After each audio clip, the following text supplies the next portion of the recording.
Very recently, I unboxed this stunning limited set from Second Sight Films again, which has to be said, every time I have one of their limited sets, it feels like a new exemplary mark on their collection. Absolutely stunning, packed with the novel, the screenplay, essays, blah blah blah. But most importantly is the movie. If the movie's not worthwhile, is the set really worth anything? Well, I opened the movie. It's been a long while since I've seen it, and I've got to say the transfer on this one is fantastic. Even it gets to the sort of darker blacks, there's so much detail and information in there. There's a nice level of grain all the way through. It's just very pleasing, very colourful, and it's looked the best I've ever seen it. But then the last time I saw it was a DVD way back, and this is one of those movies that falls into the category of I love it. I think it's fantastic. I don't want to watch this all the time. This is a rare occasion watch for me. It's something I'll go a couple of years before I revisit again, because I find it so affecting a movie. And I think that's partially down to where I am in my life just now. We're thrown into this story of basically nameless characters. We have a boy and a girl and their father. The movie opens up with this fantastic didgeridoo music as we kind of jump between the busyness of the city and the sort of placid nature of the wasteland, the desert, and it's all to do with the cutting, with the ambient sound, and with the way things are staged. It just lets you know that Roeg has been very experimental and kind of playing with the viewer, leading them into this one. This isn't going to be a movie that's thick on plot, but more about experiences, more about sight and sound and how it takes you through this tale. And it does that expertly well. And you opened up into this sort of first main scene where you have this father and his two kids, or I'm assuming it's a father and two kids. They're out for a picnic in the desert.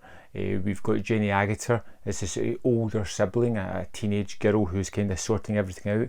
The father's studying a book in the car. The young boy's just running about playing, as young boys tend to do. He must be around about the 6, 7, 8-year-old mark. And out of nowhere, that there's this mounting anxiety within me watching this movie. And it's hard to separate myself from the movie because it did have a big impact on me, and I feel the anxiety building already because there's something just not quite right here.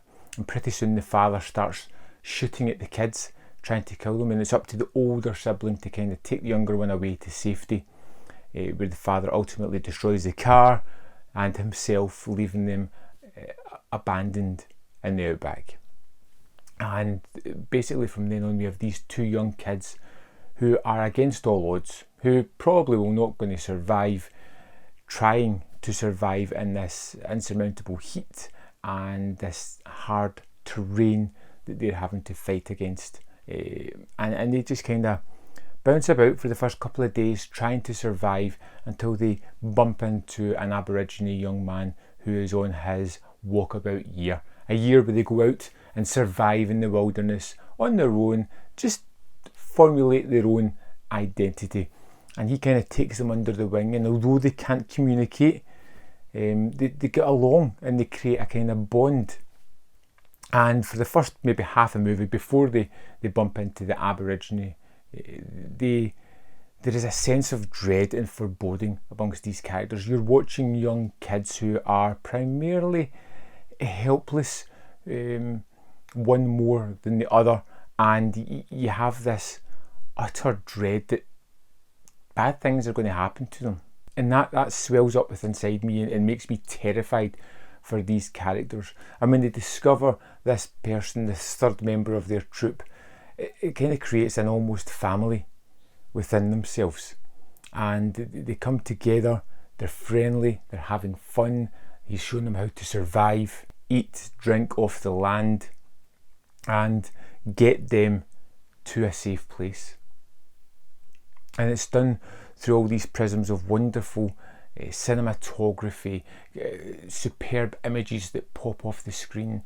It has these haunting, nightmarish elements. There's a moment when the kids find a small oasis, a single tree with some fruit and some water, and they just spend a few days there, and you have these kind of flash forwarded nightmares where they're sleeping, there's snakes in the trees above them. It feels daunting and anxiety inducing is the best way to deliver it. But ultimately it's a kind of rewarding movie. It's one that kind of shows you these people unbridled from society, especially the girl, Jenny Agutters' character, who has got a foot in both worlds in this one, because she is spending this period of time in the outback struggling to survive, but having a fun memory, having connections with other characters, and genuinely enjoying themselves but not really realising it at the time. And there's a moment at the end of the movie where we see Agutters' character where she is now, in that kind of longing for the freedom that she once had. But regardless of the story, it's all about the senses here, the sight, the sound, how everything is delivered, the wonderful editing that goes through this, the strange cuts, the ambient sound that punctuates a lot of the soundtrack is just perfectly fitting in this one. Walkabout is undoubtedly an absolute fantastic movie, a masterpiece of Nicolas Roeg. If you're at least interested, this set seems to be hanging about just. It seems to disappear from one website and appear on another one. It's selling out really fast. If you can get your hands on a copy, I would strongly suggest picking it up. It is outstanding, and I'd love to know your thoughts on the movie. Let me know in the comment box below your thoughts, and I'll see you next time on Man v Film.